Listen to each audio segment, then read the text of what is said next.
Hola Vivers, soy Sandra, vuestra profesora de filosofía, y hoy vamos a resolver el examen de BAU de la convocatoria extraordinaria de 2022. Vale, el primer texto que nos proponen es uno de Santo Tomás de Aquino, ¿vale?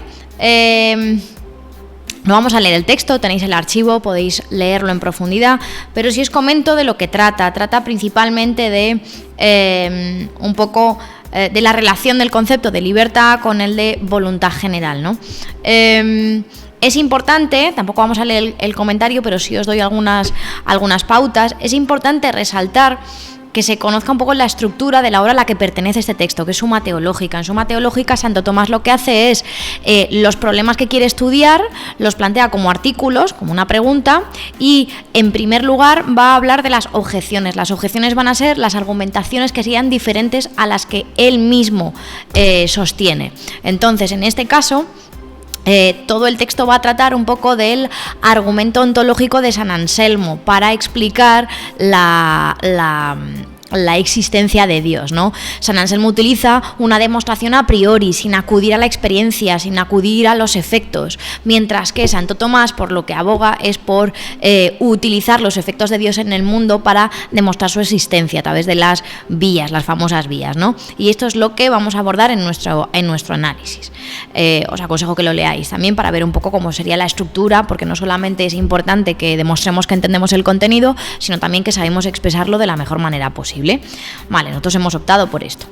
Después tendríamos las preguntas de los problemas. Entonces, en el A2 nos preguntan el problema de la sociedad en la época antigua. Nosotros hemos optado por Platón. Nos ha parecido bastante representativo esa manera en la que Platón tiene de enlazar toda su teoría filosófica. Pues vamos a enmarcar su teoría política con la ética, ¿no? La virtud, el equilibrio, lo alcanzamos a través del equilibrio en nuestra alma, en todas las partes de nuestra alma, y esto lo vamos a extrapolar a esa especialización funcional dentro de ese estado ideal, ¿no? Seguimos en la pregunta número 3, sería el problema de la ética en la época moderna. Nosotros hemos pensado que el más significativo, el más característico puede ser Kant, ¿no? Con este imperativo categórico, y comparar esas éticas materiales anteriores con su ética procedimental, su ética formal, ¿no? Después nos encontraríamos con el problema del ser humano, el último de la opcional, el problema del ser humano en la época contemporánea. Nosotros hemos pensado en Marx. Es importante un poco, pues, destacar la característica natural del ser humano para Marx como un productor, forma parte de nuestra naturaleza, el hecho de transformar la naturaleza, valga la redundancia, para cubrir nuestras necesidades, ¿no? Y cómo esto se relaciona con la propuesta política que él propone para que el ser humano se emancipe, ¿no?, de esa situación de explotación que vive bajo el capitalismo. Después, en la siguiente opción nos encontraríamos con un texto de Rousseau. En el texto nos encontramos el texto va a tratar de la idea de libertad en relación con la de la voluntad general. De nuevo, no vamos a leer el texto, lo que sí me gustaría es comentaros algunas cosas importantes. Igual que con Santo Tomás era necesario mencionar un poco la estructura de esa obra, aquí con Rousseau es necesario mencionar el concepto de libertad para él y el concepto de contrato social, ¿no?, para poder entender de lo que trata el texto. La idea principal es que el individuo se va a someter voluntariamente, va a someter sus intereses particulares a los de la voluntad general cuando firma ese pacto social, según el cual, pues, la voluntad general está por encima de la voluntad individual, porque eso es lo que nos va a llevar a una situación de igualdad, a una situación de libertad verdadera. Entonces, al final del texto se enuncia la línea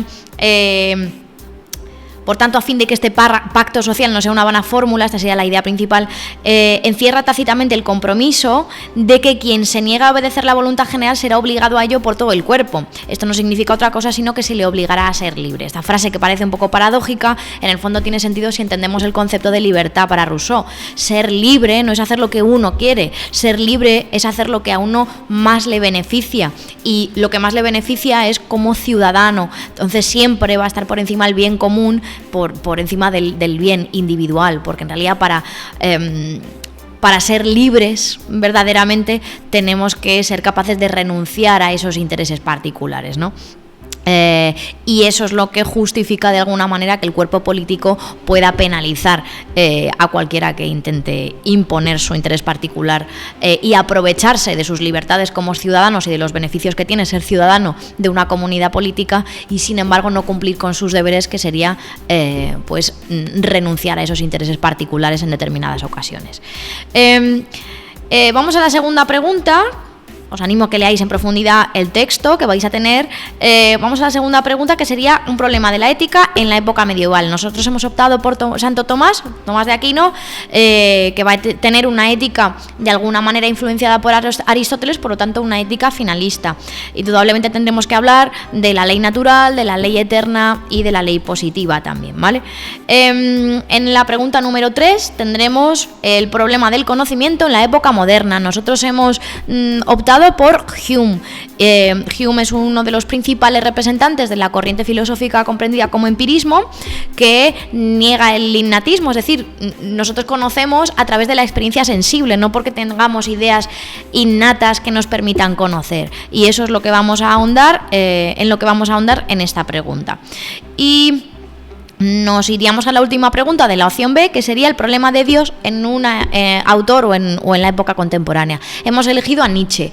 Nos parece el autor más representativo, ya que pues de alguna manera esa frase, esa metáfora de Dios ha muerto, representa esa pérdida de valores anteriores según los cuales se había cimentado la sociedad, y ahora, al no tener esos valores, pues tenemos que terminar de destruirlos. Llegamos a ese nihilismo y llegar al nihilismo activo, que sería terminar de destruirlos para cimentar una sociedad o unos valores que realmente sean sólidos y que se basen y sean fieles a la vida, que es realmente lo importante, no elementos anteriores falsos que venían del platonismo y del cristianismo más tarde.